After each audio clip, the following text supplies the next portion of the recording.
Dalat, a city in Vietnam that doesn't quite feel Vietnamese. Due to its elevation, Dalat is much cooler than other parts of Vietnam, and with that brings a whole new landscape and draws visitors from Vietnam and beyond.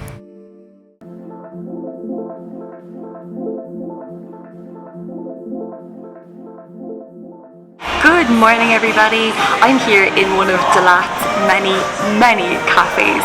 In fact, it's said that Dalat has one of the largest amount of cafes per capita as any city here in Vietnam. We already know that Vietnam love their coffee. Check out my video on Ho Chi Minh City if you want to see more of the cafe culture on my other channel, Cuts and Out. So this morning I'm here with just a milk coffee. I think the whole menu was in Vietnamese, I just pointed at something, and this was less than €1. I think this was about 60 cents and it looks delicious. Oh wow, oh my god. Ooh, that's way stronger than I thought it was going to be, but in such a good way. I'm very tired this morning because I arrived last night from Ho Chi Minh City. I didn't get in until after 12 o'clock.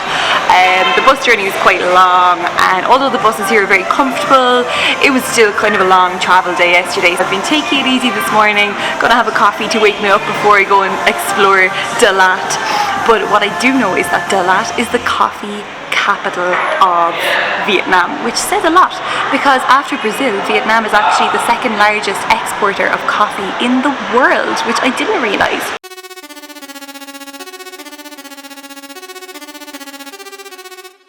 In the middle of the city here, there is a lake, an artificial man-made lake that was made by the Governor General here in 1919. It's called Xan Hong, Lake Xan Hong, I think it's pronounced, and it's 5 kilometers squared. You can see there's lovely little pedal boats that you can take out here. So it's quite large, right in the middle of the city, and it's quite nice.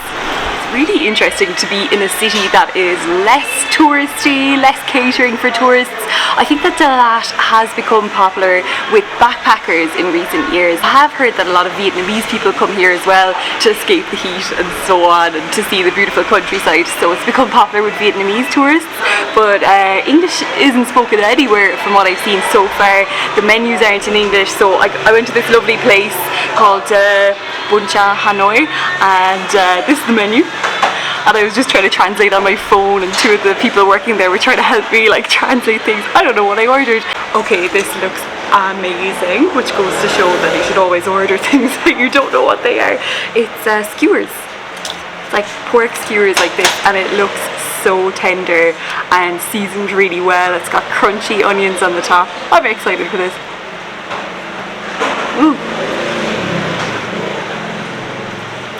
Oh my god. That is stunning. It's smoky, it's barbecue. And underneath here, hidden noodles. So you mix it all together, and then there's this sauce. The sauce seems to always come on the side here, which is handy because you might want to try it plain first and see what you think.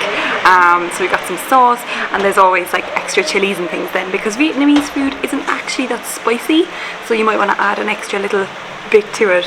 I'm so excited about this. Also, this is like less than €2. Amazing.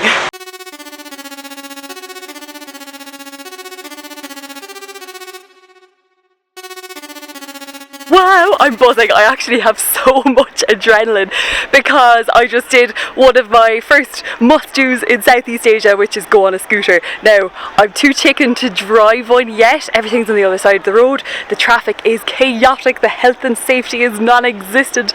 But I got a Grab, the kind of app that you use here to get around, the transport app. And here it's much cheaper to get a scooter Grab than a car Grab. So I did it. I was terrified, I'm not gonna lie. There's nothing to hold on to, so you're just like, oh. But yeah, it's Southeast Asian first here in Dalat for me. And now I'm at the cable car. The entrance is just over here, and I'm admiring the wonderful views of Dalat city and the surrounding countryside and landscape. It's so beautiful. So now I'm going to take a cable car to a Buddhist monastery.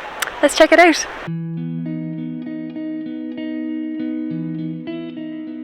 Here we go! Oh my god, it's so bumpy. I got a whole cable car just to myself. I can go crazy in this cable car. check it out. Oh, the window's open as well. The window's open. I love it. I think it's 10 minutes long. Let's check out the views. It's amazing.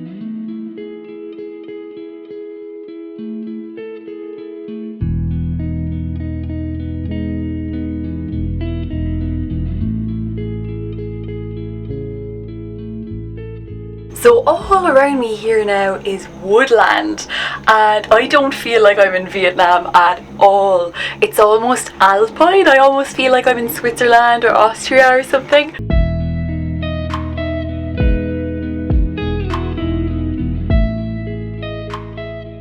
This place is so relaxing, so zen, and it's literally called Truc Lam Zen Monastery, and it was built as a monastery for meditation, Zen meditation. It's quite recent, it's not as old as it looks. 1993 and 1994 it was built.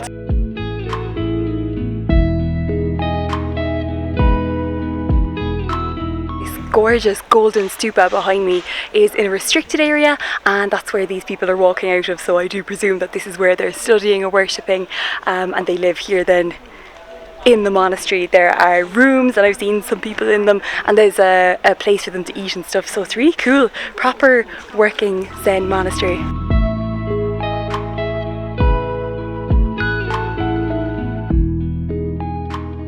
Amazing. Fried rice, awesome. So I'm doing a food tour at the moment with my hostel. We're starting with fried rice flour cakes for a starter. Then we're going to have a main and then a dessert. So excited. We're starting with rice flour cake. You start by putting this with carrot and radish on top. And the original of this dish is from Chinese. Like the original is what Chinese food, but you know, eventually when the Vietnamese Chinese live in Vietnam, just they change it a little bit, and then it's turned in one of the local things in Vietnam. Okay. Is it like local in whole Vietnam or only here, like in the There we go. You can find it even in the south, but the taste and the flavor are gonna be Full of flavour. So this is stop number 2. This is our main course. I think we're having spring rolls. We're having spring rolls. We're making spring rolls.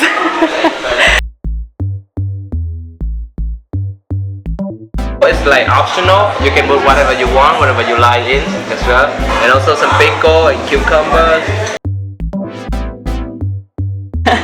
Yours are good. Yeah, and then dip into the sauce. Oh, we dip it in? Okay. Peanut sauce. Here we go. Okay, dip it in. And have it. That sauce. The sauce is so good. For our final stop on our incredible food tour this evening, we're getting dessert, of course. It's a different stomach, we all know it. Don't know what we're having yet, maybe some kind of tapioca. So we have grilled banana, sweet grilled banana for dessert. It looks like little tapioca balls in it. The jelly, the bubble, with the bubble. It's kind of like rice pudding at home. Very nice and sweet, and it's got crunchy bits on the top, which I love. To finish the evening, our host took us to his favourite bar in Dalat, a speakeasy style bar where the talented owner makes you a cocktail based on your mood.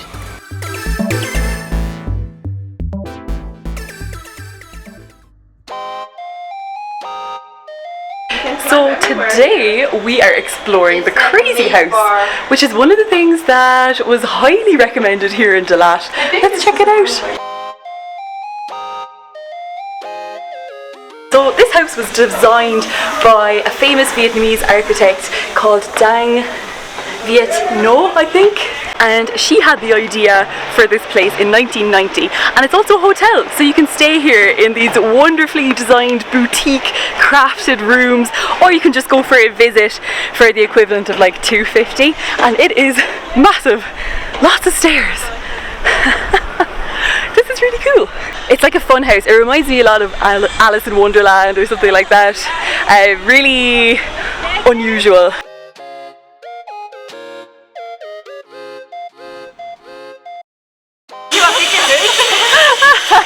Look how narrow it gets.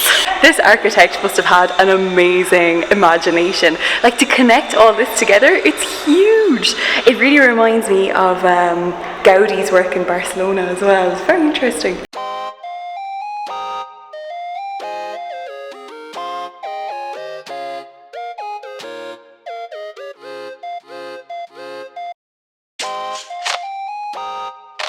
This is my favourite room so far. It looks like an aquarium. I feel like the Little Mermaid. It is amazing. The design, the colour, the paint.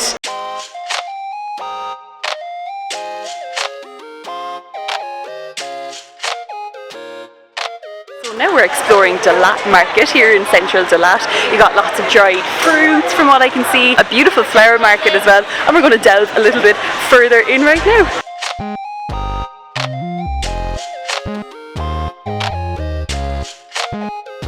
We had lunch in the market where we tried the Dalat delicacy of banh mi su mai.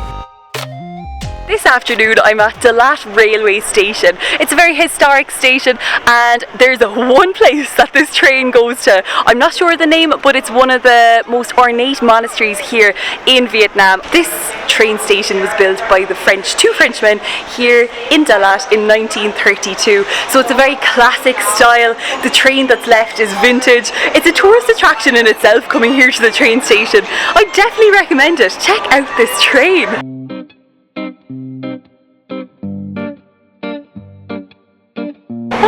Woohoo! Here we go!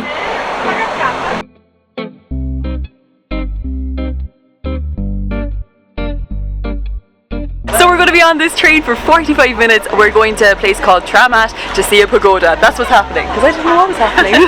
Maggie's back, by the way.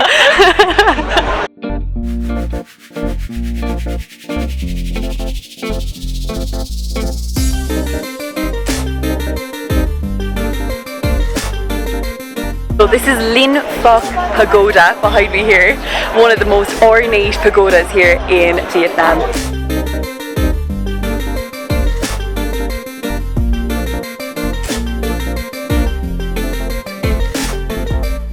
This also reminds me of some work done by Gaudi in Barcelona because of all the mosaics that they have. We're up on the rooftop now and it's definitely extremely ornate.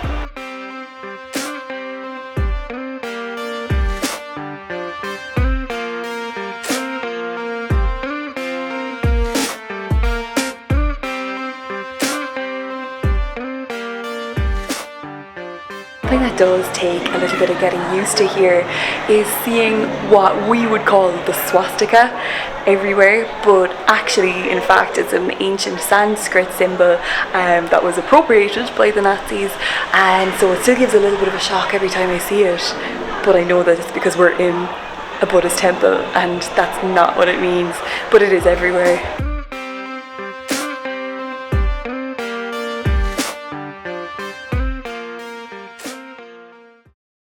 Good morning everybody. Woo. This morning we are hiking one of the tallest mountains here around Dalat. It's called Lang Biang Mountain. You go up 5 kilometers, beautiful views, you come back down 5 kilometers. The altitude is quite high here, we're about 1500 meters above sea level already. So I'm already out of breath, but it's already beautiful. Very, very steep at this first bit though.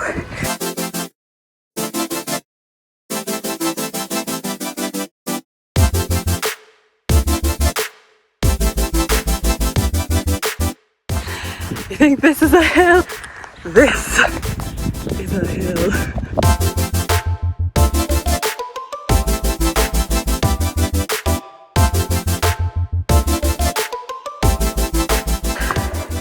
Nearly at the end now, and it's all steps to the last few meters. Here we go.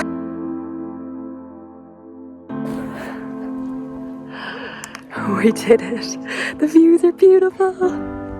After spending some time relishing the panoramic views from the 2,160 metre peak, it was time to take the bus to my next destination.